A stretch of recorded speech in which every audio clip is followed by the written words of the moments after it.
Hello aspirant, সহজে শেখা চ্যানেলে তোমাদের সকলকে স্বাগত। আজকে আমরা একটা ট্রান্সলেশন দেখব।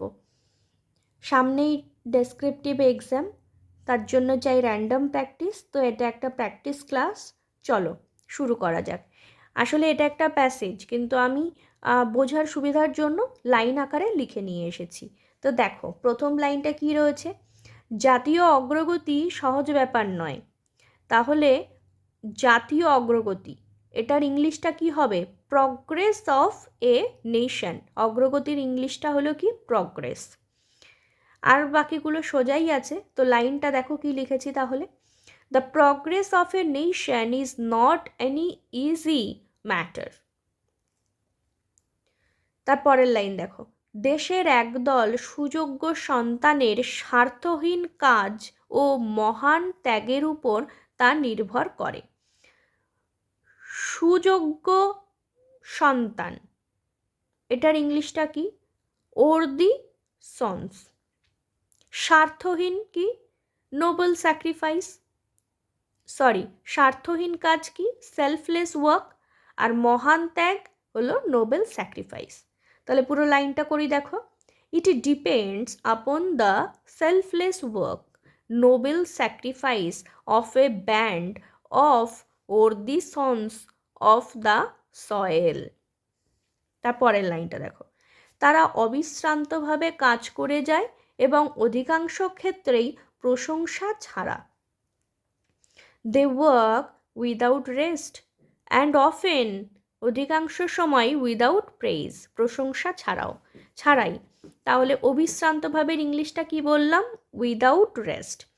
আর অধিকাংশ অফেন। আর প্রশংসা, এটার ইংলিশটা কি? প্রেইজ। তারপরের লাইনটা দেখো,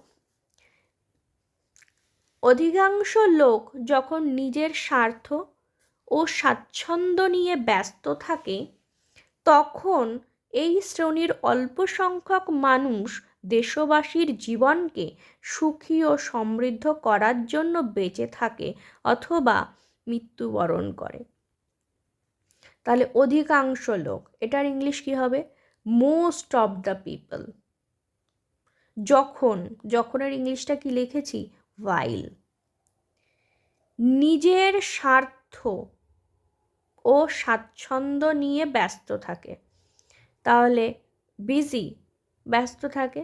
দেয়ার ওন গেইন, নিজের স্বার্থ অ্যান্ড কমফোর্ট, স্বাচ্ছন্দ্য। তখন কি করে? অল্প সংখ্যক মানুষ, ফিউ পার্সনস, লিভ, বাঁচে। আর সুখ সমৃদ্ধ করের ইংলিশটা কি? রিচার অ্যান্ড হ্যাপিয়ার। তাহলে পুরো লাইনটাকে যদি আমি সাজিয়ে লিখি তাহলে কেমন হবে দেখো। while most of the people are busy with their own gain and comfort, these few person live or die to make the life of their fellow men richer and happier.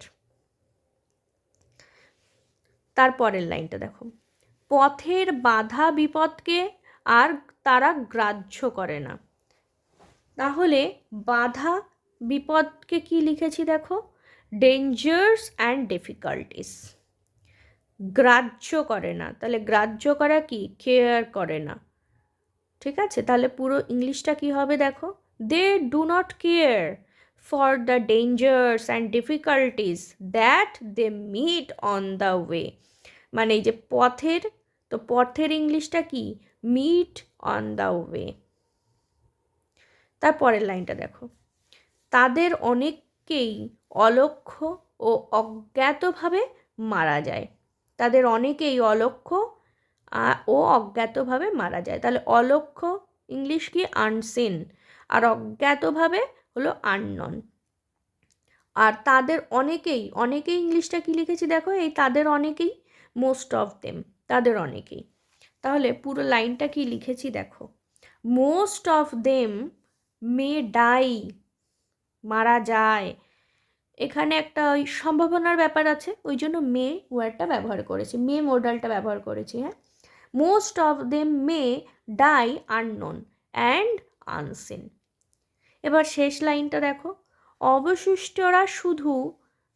অবশিষ্টরা তবু সকল রকম প্রতিকূলতা সত্ত্বেও তাদের মহান ব্রত উদযাপনের অগ্রসর হতে থাকবে। তবুও, এটার ইংলিশ কি? ইয়েট। অবশিষ্টরা, এটার ইংলিশ দ্য রেস্ট। আর প্রতিকূলতা হলো অ্যাডভার্স। তাহলে ইংলিশটা কি লিখেছি দেখো, yet the rest will adverse with their noble work in the teeth of all adverse circumstance. তো এটি ছিল আজকে ট্রান্সলেশন। তোমাদের ট্রান্সলেশনটা কেমন লাগলো আমাকে একবার জানিও।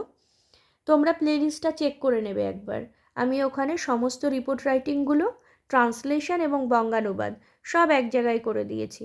তোমরা প্লেলিস্টটা দেখলে বুঝতে পারবে যে তোমাদের কতগুলো করতে এখনও বাকি রয়েছে আর কতগুলো এখনও দেখার বাকি রয়েছে। তো এরকম প্র্যাকটিস ক্লাস আরও আসবে। এমন প্র্যাকটিস ক্লাস করার জন্য সহজে শেখা চ্যানেলের সাথে থাকো, ফলো করো, নিজেরা প্র্যাকটিস করতে থাকো আর সবসময় পজিটিভ থাকো। Thank you.